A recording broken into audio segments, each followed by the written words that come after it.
తాజా సరుకు. ఒక దుకాణం ముందు దుకాణంలో తాజా చేపలు అమ్మబడును అనే బోర్డు కట్టి ఉంది. అందరూ చేపలు కొంటున్నారు. ఒకడు మాత్రం ఒక చేప తీసి మొదట తన నోటి దగ్గర, ఆ తర్వాత చెవి దగ్గర కొంచెం సేపు ఉంచి ఆ తర్వాత ఆ చేపని చాప మీద పడేశాడు.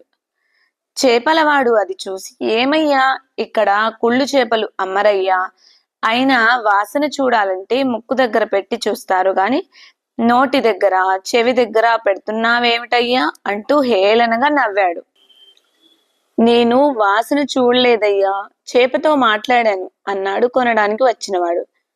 చేపలు కొనడానికి వచ్చిన వాళ్ళంతా అతని కేసి చూడసాగారు. అలాగా, అయితే చేప ఏమిటి చెప్పింది అంటూ చేపలమ్మేవాడు మళ్ళీ నవ్వాడు. నేను సముద్రం నుంచి వచ్చి 3 రోజులయ్యింది, అందుచేత నాకేమీ తాజా వార్తలు తెలియవు అని ఆ చేప చెప్పింది అన్నాడు కొనడానికి వచ్చినవాడు. అతని మాటలు విని అక్కడున్న వాళ్ళంతా నవ్వారు. చేపలమ్మేవాడు సిగ్గుపడిపోయాడు.